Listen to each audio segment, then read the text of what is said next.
Hello दोस्तों, स्वागत है आपका एसएसएमई विशन पर।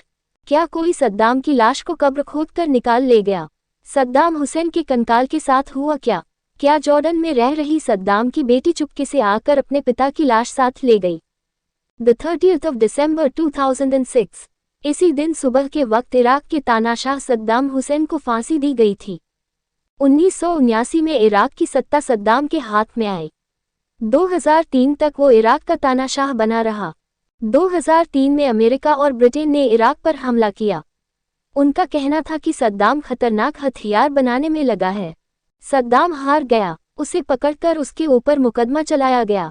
सजा मुकर्रर हुई। इराक की राजधानी बगदाद में उसे फांसी दी गई।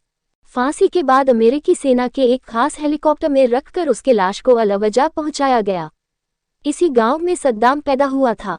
बादशाह और सुल्तान अपने जीते जी अपना मकबरा बना जाते थे। ऐसे ही सद्दाम ने भी सालों पहले यही गांव में अपना मकबरा बनाया था। सफ़ेद संगमरमर से बना, इसी के अंदर उसकी लाश दफनाई गई। सद्दाम के दो बेटों उदय और कुशे का बेटा मुस्तफ़ा ये सब पहले ही मारे जा चुके थे। इनकी लाशों को भी उनकी कब्रों से निकाल कर लाया गया और यही दफन कर दिया गया। और भी कुछ रिश्तेदार यही दफनाए गए। सद्दाम के पिता की कब्र के साथ भी ऐसा ही हुआ था। 2015 में तिकरित पर कब्जे के लिए इराकी फौज और आईसिस के बीच लड़ाई हुई। खबर आई कि आईसिस ने इस मकबरे के ऊपर अपने स्नाइपर्स को तैनात कर दिया था। इराकी फौज ने उनके ऊपर बम गिराया और इसी बम ने पूरी इमारत को बर्बाद कर दिया। हशीद अल-शाबी गठबंधन के शिया लड़ाके यहाँ आईसिस से लड़ रहे थे।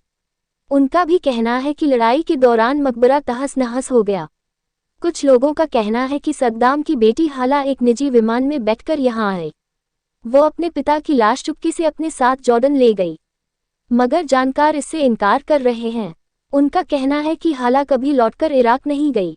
सद्दाम के पिता हुसैन अल माजिद की कब्र के साथ भी ऐसा ही हुआ था। 2014 में खबर आई कि आईसिस ने उस कब्र को बम से उड़ा दिया। 2014 में ही कबीले वालों ने लाश निकाल ली थी। सद्दाम अबू नासिर कबीले का था।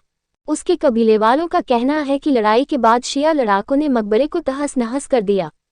अगस्त 2014 की इस खबर के मुताबिक शिया लड़ाकों ने सद्दाम के मकबरे में घुसकर तोड़फोड़ की और वहां आग लगा दी। सब बर्बाद कर दिया, तस्वीरों को भी नहीं छोड़ा। तब सद्दाम के कबीले वालों अबू नासिर ट्राइब ने कहा था कि उन्हें पहले से ही अंदाजा था कि ऐसा कुछ हो सकता है। इसीलिए एहतियात बरतते हुए वो करीब 8 महीने पहले ही सद्दाम की लाश को किसी सुरक्षित जगह पर ले गए थे। कहाँ ले गए ये नहीं बताया, बस ये कहा कि लाश इतने हिफाजत से रखी गई है कि दुश्मनों के हाथ नहीं लग सकती। इसका मतलब है सद्दाम की लाश को उसकी बेटी नहीं ले गई। सद्दाम के जन्मदिन पर यहाँ मेला लगता था। 28 अप्रैल को सद्दाम का जन्मदिन होता है। उसकी मौत के बाद हर साल इस तारीख पर उसके समर्थक यहाँ उसकी कब्र पर आते थे। जैसे सूफी संतों की मजार पर सालाना उर्स होता है, वैसे ही ये एक किस्म का तीर्थ था उनके लिए। बच्चे, औरतें, आदमी, स्कूली बच्चे। फिर खबर आई कि इराकी सरकार ने लोगों के यहाँ आने पर बैन लगा दिया। फिर पता चला कि ग्रुप्स के आने पर बैन है, अकेले दुकेले आने वालों पर कोई बैन नहीं है। इसके बाद 2014 में जब आईसिस इराक में पैठा, तब ऐसी किसी परंपरा का कोई स्कोप ही नहीं था। इराक के शिया सद्दाम से नफरत करते हैं। सद्दाम जब तक जिंदा था उसने शियाओं पर बहुत जुल्म किया। शिया और कुर्द दोनों उसे शैतान मानते थे। सुन्नी समुदाय में सद्दाम का बहुत मान था। सुन्नी अब भी सद्दाम को अपना हीरो मानते हैं। हेलो दोस्तों, हम आपके सामने वही वीडियोस लेकर आते हैं जो हमें लगता है कि ये वीडियो आपके लिए, आपके बच्चों के उज्जवल भविष्य की जानकारी के लिए बेहद जरूरी है, क्योंकि जितना ज़्यादा जानकारी होगा उतना ही ज़्यादा कॉन्फिडेंस होगा। आशा करते हैं आपको हमारा वीडियो पसंद आया होगा।